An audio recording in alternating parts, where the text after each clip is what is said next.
નમસ્કાર મિત્રો, આજે આપણે ઇન્ડિયા પોસ્ટ પેમેન્ટ બેંક દ્વારા ચાલતા અકસ્માત વીમા પોલિસી વિશે વાત કરીશું કે જેમાં માત્ર વર્ષના 499 રૂપિયામાં આપણને 10 લાખ રૂપિયાનું રક્ષણ મળે છે। આ ઉપરાંત પણ ઘણા લાભ મળે છે તે આપણે વિડીયોમાં જોઈશું।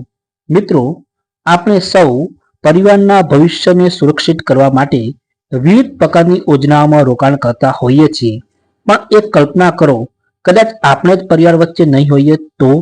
મિત્રો, આપણે નથી ઈચ્છતા કે કોઈનું પણ આકસ્મિક મૃત્યુ થાય, પણ આપણી સામે બની રહેલ ઘટનાઓ પર નજર કરીએ તો આપણને ખ્યાલ આવે કે જેમ કે મોરબીમાં ઝૂલતા પુલનું અચાનક ધરાશય થઈ જવું, રાજકોટ ગેમઝોનમાં અચાનક આગ લાગી જવી, તમિલનાડુમાં ટ્રેન દુર્ઘટના સર્જાવી।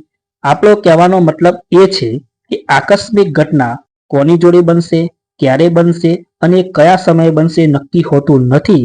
ત્યારે આ વીમા પોલિસી આપણા પરિવારને આર્થિક સુરક્ષા પૂરી પાડી શકે છે। તો ચાલો આપણે આ પોલિસીની સંપૂર્ણ માહિતી મેળવીએ।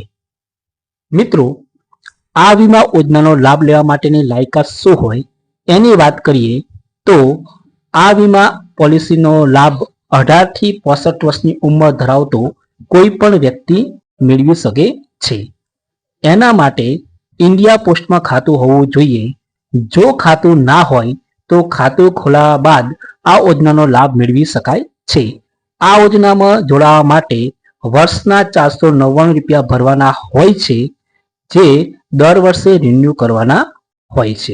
મિત્રો, આ વીમા યોજનામાં જોડાવા માટે કયા કયા પુરાવા હોવા જોઈએ એની વાત કરીએ તો આ વીમા યોજનામાં જોડાવા માંગતા વ્યક્તિ જોડે એનું આધાર કાર્ડ હોવું જોઈએ, મોબાઈલ નંબર હોવો જોઈએ અને વીમા યોજનામાં જોડાવા માંગતા વ્યક્તિના વારસદારનું આધાર કાર્ડ અને તેની વ્યક્તિગત માહિતી હોવી જોઈએ।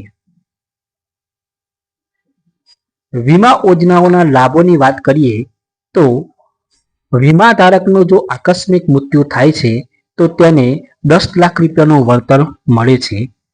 જો વીમા ધારકનું અકસ્માતમાં કાયમી સંપૂર્ણ વિકલાંગતા આવે છે તો તેમાં પણ તેને 10 લાખનું વળતર મળે છે। જો વીમા ધારકનું કાયમી આંશિક વિકલાંગતા આવે છે તો પણ તેને 10 લાખનું વળતર મળે છે। કોઈ કારણોસર વીમા ધારકને લકવા થઈ જાય છે તો તેના પર પણ 10 લાખનું વળતર મળે છે। વીમા ધારકનો હોસ્પિટલમાં એડમિટ થાય છે તો 10 દિવસ માટે 1000 લેખે દૈનિક ખર્ચ તરીકે તેને 10,000 રૂપિયા મળે છે। જો વીમા ધારક કોઈ અન્ય શહેરમાં રહેતો હોય અને જો એને પરિવહન કરવું હોય તો તેના માટે પણ તેને 25,000 રૂપિયાનું વળતર મળે છે। મિત્રો, સારવાર ખર્ચની આપણે વાત કરીએ તો આકસ્મિક તબીબી ખર્ચ આઈપીડી તરીકે તેને 60,000 રૂપિયા સુધી મળે છે, અથવા તો વાસ્તવિક દાવો બેમાંથી જે ઓછું હોય તે વળતર આપવામાં આવે છે। ઓપીડી ખર્ચની વાત કરીએ તો તેને 30,000 રૂપિયા મળે છે, અથવા તો વાસ્તવિક દાવો બેમાંથી જે ઓછું હોય તે વળતર તેને આપવામાં આવે છે। મિત્રો, શૈક્ષણિક લાભની વાત કરીએ તો જો વીમા ધારકનું મૃત્યુ થાય છે તેવા સંજોગોમાં વધુમાં વધુ 2 બાળકોને 1 લાખ રૂપિયા સુધીનો શૈક્ષણિક લાભ તરીકે વળતર આપવામાં આવે છે। વીમા ધારકનું મૃત્યુ થાય છે ત્યારે તેના અંતિમ સંસ્કાર ખર્ચ તરીકે પણ 5,000 રૂપિયાની સહાય આપવામાં આવે છે।